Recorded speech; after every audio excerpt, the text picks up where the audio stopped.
It will start shortly. Perhaps next year. For them, the COVID-19 was only an experiment. They noticed that, if you give people a fear, an enemy, they will accept everything. There will be a climate emergency. It will start in China, or in Russia, maybe in Iran. For sure, it will start in one of the enemy of the new normality. The temperature, and the CO2 level in the atmosphere, will start to rise rapidly, day by day. All news programs will only talk about the disasters caused by this climate emergency. Desertification in the Sahara, lands free of ice in Antarctic, children and animals with severe birth defects. Many people will begin to die from pollution. People are still wearing the mask. The COVID-19 emergency is not over yet. Now, the mask will protect us from the pollution too. Every TV will show you the daily raising of the CO2 level. Hospitals, pictures of death trucks, experts telling you which could be the worst scenario. Someone will say that lands free of ice are always existed in Antarctica. The dead are, on average, over 80 years old, most of them with other pathologies.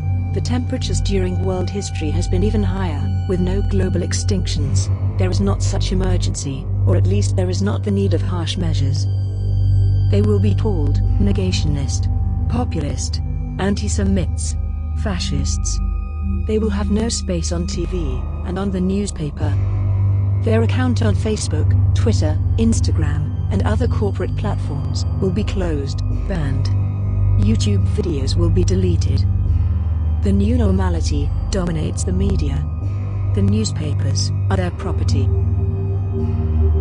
They will ensure we're not being misinformed or exposed to dangerous conspiracy theories, which could potentially lead to the agonizing deaths of millions of innocent people. So, on TV, on the whole web, you'll hear only people who scream for this disaster, asking for new measure against the incoming apocalypse. Fleeing from their lands at risk of desertification, flows of immigrants will arrive from African and Arabian countries in Europe, Australia, America. How can you refuse them? They are poor, hungry, and it's no more possible to live in their lands. Of course, this immigration will change your country, your habits, your life. However, the old nations are enemies of the new normality. The nations are strong cultures, with a form of cohesion between members. A nation is a community. It's difficult to impose something to a community. But if you fill them with people with a different culture, the community no longer exists. A nation without identity is easier to dominate. Electricity and heating in the houses will be reduced. The water will be rationalized. Other rules will be put in place. No more private cars, no travels, wear the mask even at home. Harsh measures, but this is to save the planet. How can you refuse to sacrifice freedom for the environment? No drinking in public. What does this measure have to do with the CO2? I don't know, but such restrictions was used even against COVID. You can leave home only for work, or for shopping, once or twice a week. Obviously, they don't care if you stay at home. They only need the fear. I know, there are the elections, but they know how to win. They dominate the media, remember? Their power is enormous. I don't know how to explain it to you. How money do you want? $1 billion? 10 billion? Inside their banks, they simply write this amount on your bank account, and that's all. Sometimes, an enemy of the new normality is elected. But he will not last long. He will be demonized as a racist, a traitor, supremacist twit, a type of far-right extremist. Russia hacked the election. The public will perceive him as an illegitimate president, an usurper. Conversely, if they win the elections, there is no such thing as election fraud. Democracy always triumphs. Sometimes there will be a stop for the new normality agenda. Look at the Brexit.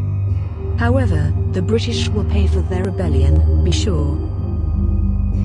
Small firms and shops will disappear, destroyed by the economic competition of the great online distributors, and by the gigantic new amount of bureaucracy imposed them, to limit the climate catastrophe.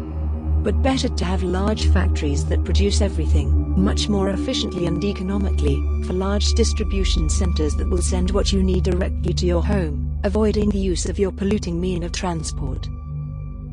Many people will not agree with the new rules. We will see massive protests against the restrictions, wave of demonstrations, some of which will turn violent. Those ones opposing the limitations to their freedom will be compared by the corporate media with the Nazi, becoming another problem to fight. Another imminent catastrophe. Poverty and immigration will bring other chaos. Unemployment. Poor people will become a whole lot poorer. You'll be unsure, scared. At this point, everyone will ask for a strong central power, a world government. It could have a structure similar to the United Nations, in which not elected people discuss of the world problems. It could be even United Nation itself. Obviously, it will be fulfilled with politicians that follow the new normality agenda. They will reassure terrified peoples that all the sacrifices they've made are worthwhile, but we need discipline, altruism, patience. If you want, it will be possible to install a chip under the skin, like the ones used by diabetics, that will warn you when the CO2 level in your blood reaches high levels, and when you enter in a dangerous zone. Don't worry, there will still be the elections. In countries now practically without borders, the people will be free to vote a government deprived of most of the powers, selected for you by the higher members of the new normality. Now, the good news. Be sure, you'll never starve. The food will remain quite inexpensive. You'll have the medical cares, at least the basic ones, and a place to sleep. Like the animals in the farms. A sick, or a hungry animal, works badly. Maybe, it even rebel. I asked to my man, where can we run away? He answered, we will not run away. We will fight.